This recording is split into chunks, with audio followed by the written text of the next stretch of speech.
What happens when the worst mistake of your life leads you straight into a system designed to break you? My guest today knows that story firsthand, and what he learned inside will make you rethink justice, healing, and responsibility.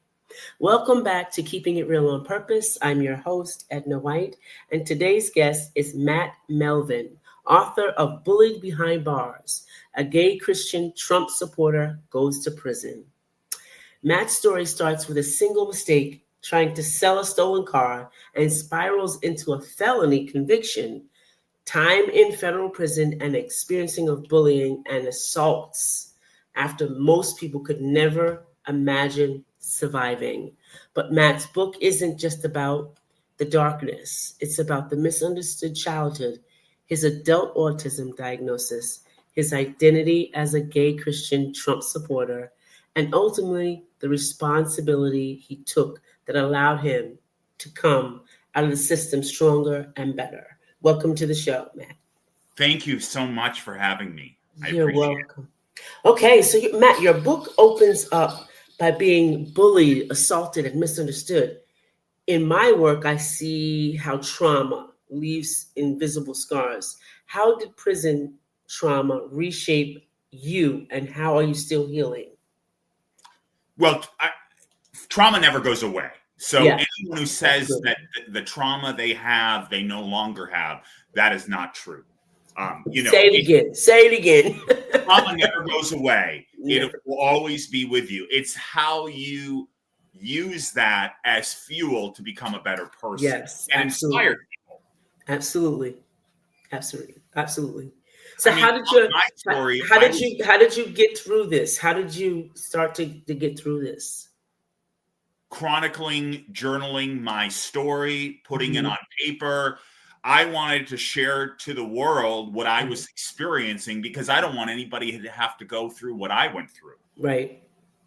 Yeah. And for me, it's cathartic. I think anybody who has a traumatic experience, whether Anne Frank, when she was journaling her story and surviving Auschwitz, I did the same thing.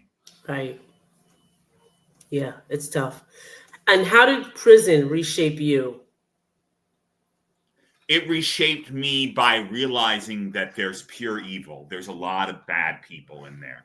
And that there's also some good people in prison. And we can't just pigeonhole and say everybody's bad in prison. There's plenty of bad people that are out that haven't gotten caught.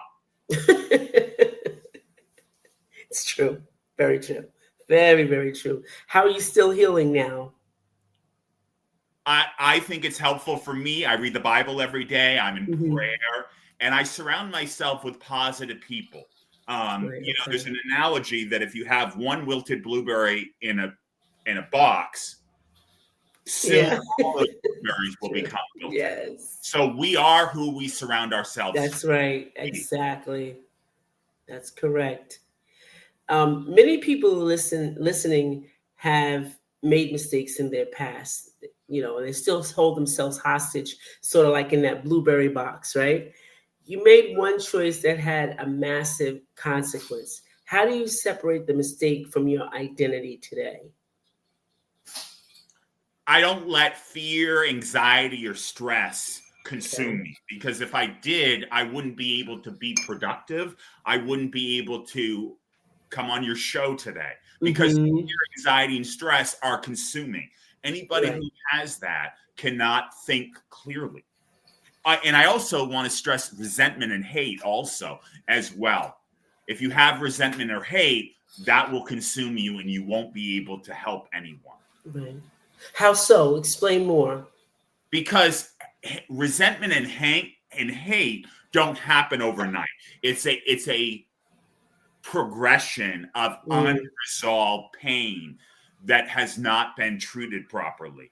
And look at it this way. If you have a pot of water, it'll eventually boil over. And so if it's not contained properly and not dealt with, then it will explode. And usually it's on people we most love because we think that it really is. You're right. You're so right. So you're making me think of this. Is there a difference between regret and resentment? Absolutely. Regret is Okay. something I feel that I shouldn't have done. And Okay. resentment is holding the situation or other people hostage because Mm, of my bad choices or other bad choices that right. others. Okay. Okay. Oh, that's good. Oh, that's good.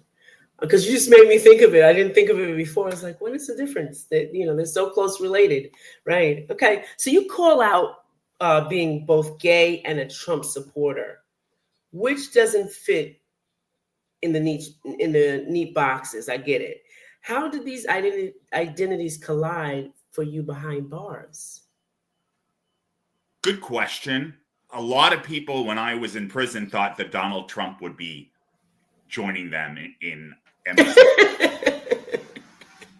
Okay. Okay. Gotcha. It's amazing when people have a lot of free time on their hand Uh and they're huh. in prison, Right.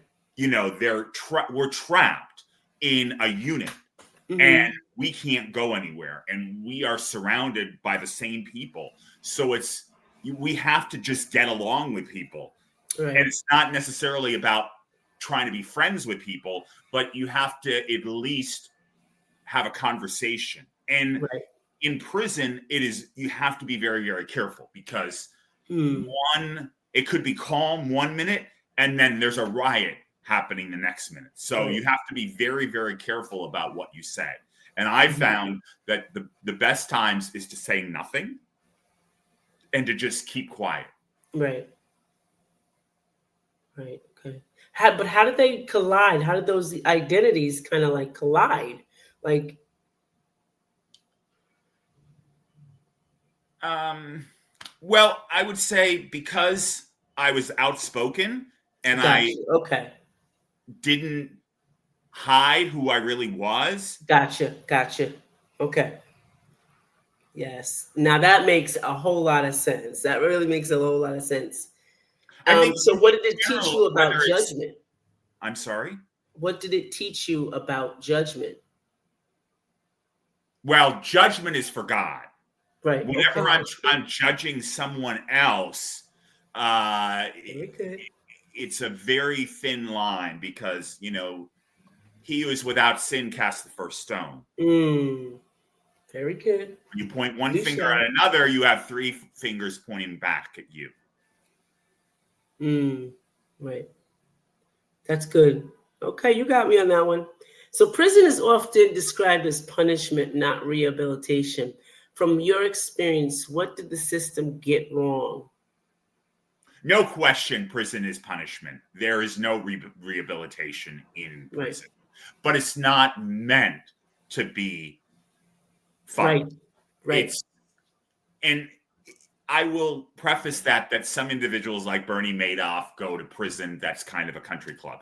That is not what most prisons are like. Most are pretty difficult. Hmm. You're trapped in this small Right, environment and you have to just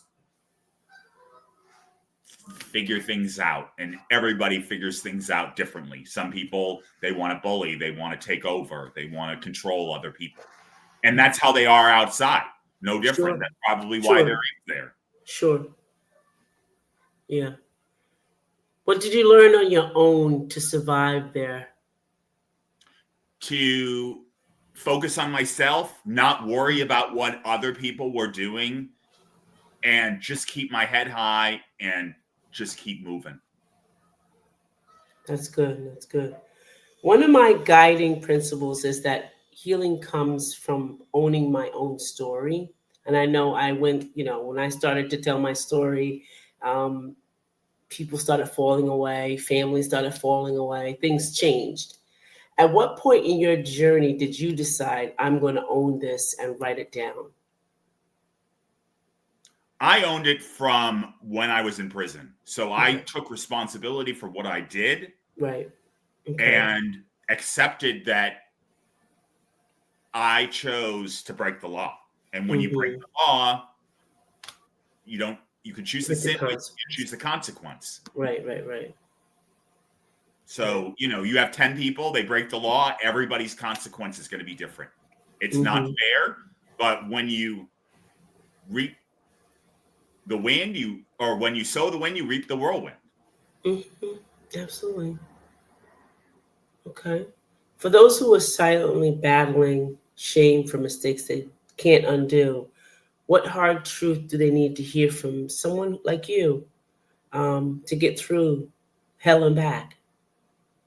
I think getting assistance, getting help, talking about it, the worst thing somebody can do is not say anything and keep silent. I mean, men are much more likely to commit suicide than women.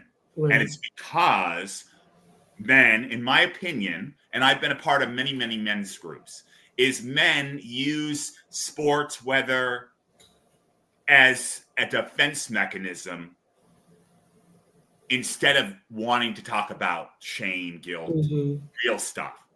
And it's very challenging to get a lot of men to open up. Yeah. I think women have that emotional connection that makes it easier. Right. And men, they want to rely on their spouse to get support, and really they need to get support from men.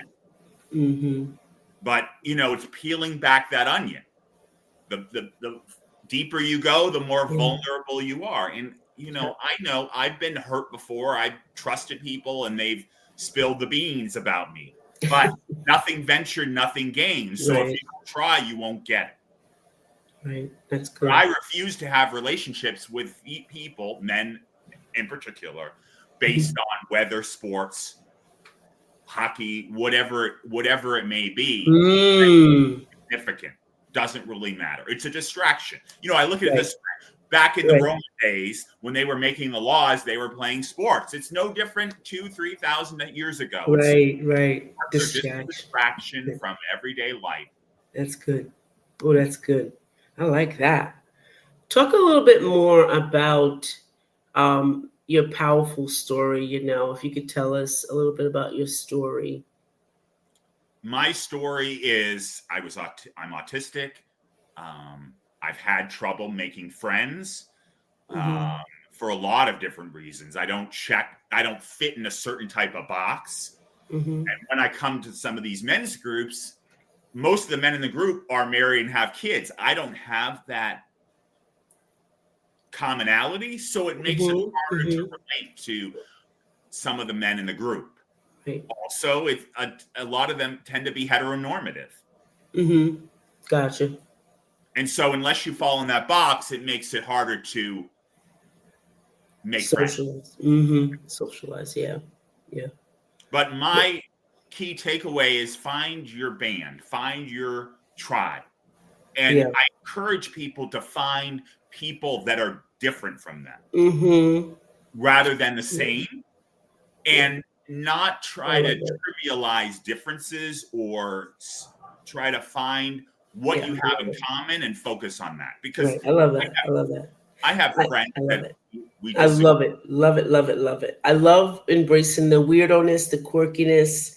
I could tell you as I was on my journey, and I actually was in church, to be honest with you. And I looked at I was up front because I was speaking, and I looked at the people or the congregation, and all of them looked the same. And it scared me. They all have the same look on their face. They're dressed the same. They're all, and I was like, and that's why I'm not getting through. Because here I am. I had a low number 1 haircut, and I look totally different than everybody else. I dress totally different. I was like, that's why I can't get through, because I'm quirky and I embrace my quirkiness, So it's so beautiful to hear that you are saying, embrace that, and that's what love is really all about.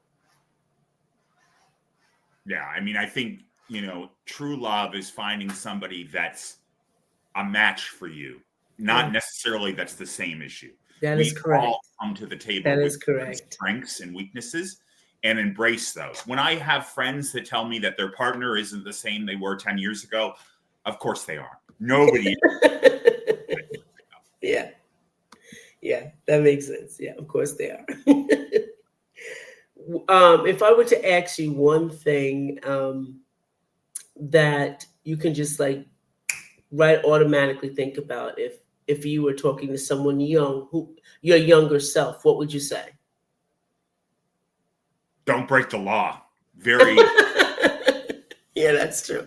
That's true. Yeah, real quick, like don't break it. Don't break it. And that's true. I like that. So Matt, one of the most powerful things I read was that you came out of the system a better person, and I normally don't hear that. What does better look like for you now? I found a church. I found a Bible believing church Mm-hmm. that I thrive in.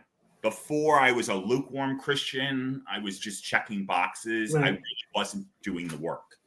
Mm-hmm. And if I didn't go to prison, I wouldn't have found the church that I'm in. Okay. Okay. Because the pastor was coming in and doing services. Right. Right. Right. Okay.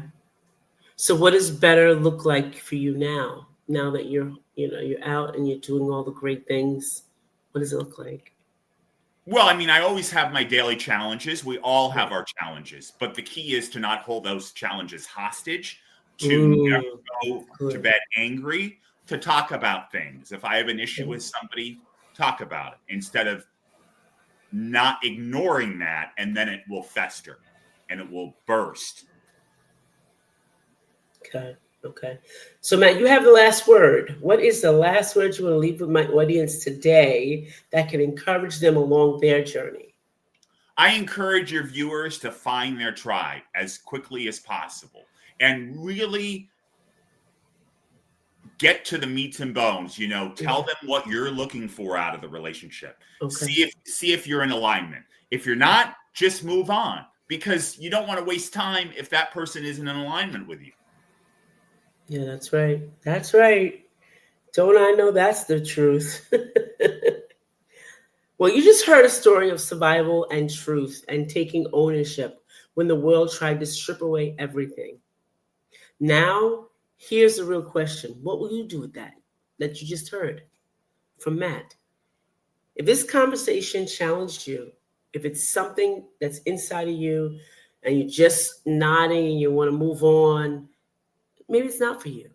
But if it did, hit that like button, share this with someone who needs to hear it, and subscribe right now so you'll never miss another episode or conversation. And also look for Matt with his book. What is your book called, Matt? Bullied Behind Bars, a gay Bullied Christian Behind Bars. order. And it's everywhere where you can look for books, right? It's on Amazon. Yes. So it's everywhere. So it's everywhere. I'm on Instagram, Bullied Okay. Behind Bars, Facebook, Matthew.Melvin.5621, Okay. X, Bars Bullied, or you can email me, bulliedbehindbars@gmail.com. I would love to hear from you. If you want me to speak to your organization, I'd love to do that as well. Awesome. So you've just heard it from Keeping It Real on Purpose, where every conversation is about facing the hard truths and finding your way back to healing, growth, and abundance. I'm your host, Edna, and my esteemed guest, Matt Melvin, saying goodbye for now. Bye-bye.